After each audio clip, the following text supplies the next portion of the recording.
En cette période de changement climatique profond, il nous faut faire des choix pour nos énergies du futur. Le soleil est certainement une bonne option pour l'avenir. Puissant, permanent, disponible, mais comment fonctionne l'énergie photovoltaïque, qui permet de créer de l'électricité avec l'énergie solaire? Peut-on installer des panneaux partout? Quelles sont les garanties? Combien cela coûte-t-il? Et combien cela peut-il rapporter? Réponse à toutes vos questions avec Jean-Claude Monnier, installateur professionnel dont l'entreprise est basée à Ambert dans le département du Puy-de-Dôme. Moi je suis à mon compte depuis 2005 en électricité générale. Et concernant le photovoltaïque, je fais du photovoltaïque depuis 2009. Le principe c'est utiliser l'énergie du soleil pour faire du courant électrique. En gros, voilà. Très schématiquement c'est ça, on utilise l'énergie solaire pour faire du courant électrique et donc alimenter l'installation de consommation. L'installation électrique de la maison pour tout ce qui est consommation. Il y a des moments où on produit moins que ce qu'on consomme et il y a des moments où on produit plus que ce qu'on consomme. Donc quand on produit moins que ce qu'on consomme, la production des panneaux va dans l'installation électrique de la maison. Et puis ce qu'il faut en plus vient du réseau, du réseau électrique. Et quand on produit plus que ce qu'on consomme, le surplus part sur le réseau. Et il est vendu. Donc il est vendu à EDF ou à un autre opérateur d'ailleurs. Et donc ça permet à la fin de l'année de faire une facture et de percevoir un petit revenu lié à la vente du courant, quoi. Le plus intéressant, c'est l'autoconsommation, puisque le kilowattheure qu'on consomme, il vaut plus cher que celui qu'on vend. Dans la mesure où celui qu'on consomme, il vaut le prix du kilowattheure qu'on achète. Actuellement, c'est autour de entre 20 et 25 centimes. Donc il est quand même relativement cher. Après, celui qu'on vend, il est payé entre 10 et autour de 10 centimes, 10-12 centimes. Donc il vaut beaucoup moins cher, mais néanmoins, c'est quand même intéressant de le vendre, puisque ça permet quand même de le valoriser, alors que sinon, il vaut rien, quoi. Si on ne vend pas, il vaut rien, quoi. Alors il existe aussi des systèmes avec stockage d'électricité. C'est plus des systèmes que j'installe sur les sites isolés. Jasserie en montagne où il n'y a pas de réseau, donc là c'est effectivement ça a tout son intérêt de mettre des batteries et de stocker puisqu'on n'a pas de réseau. Si la toiture est exposée correctement, il faut éviter les expositions nord, mais à partir d'une exposition est, sud et ouest, on peut installer des panneaux. Oui. Il faut que la toiture soit en bon état également. Voilà, mais si la toiture est en bon état, avec une exposition d'est à ouest en passant par le sud, il n'y a pas de problème.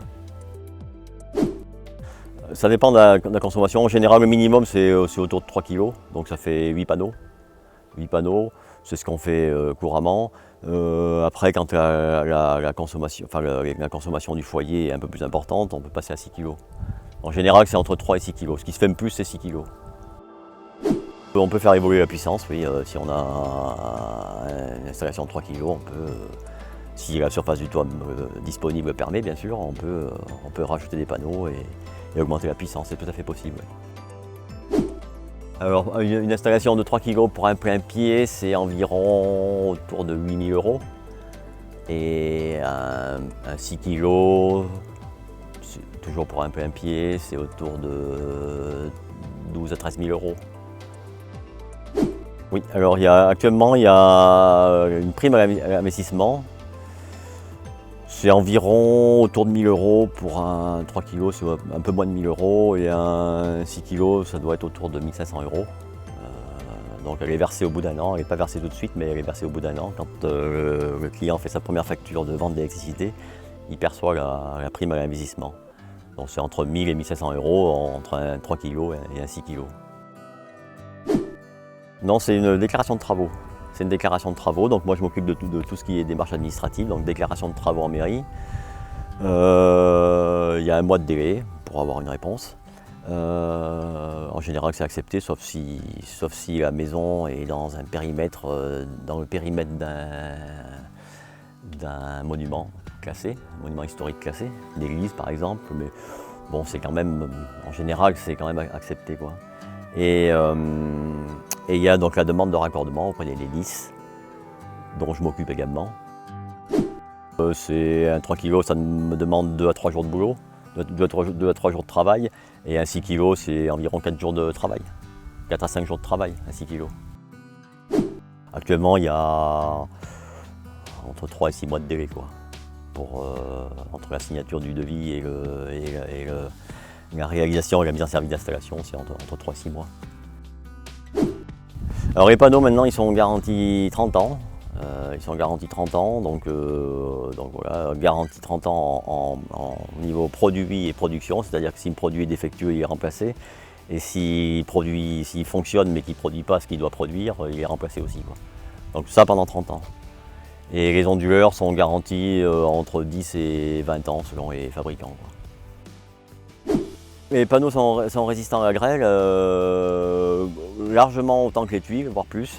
D'autant plus que les fabricants maintenant ont tendance à renforcer justement, à mettre des épaisseurs de verre plus importantes par rapport aux phénomènes climatiques qui on voit bien, sont de plus en plus fréquents, quoi. L'Auvergne c'est une bonne région. Alors évidemment plus on va vers le sud, meilleur c'est, hein. Mais l'Auvergne, on a un ensoleillement qui est quand même assez important. D'ailleurs, il s'installe des panneaux dans le nord de la France, ils s'installent dans les pays du Nord, donc on est vraiment bien, quoi.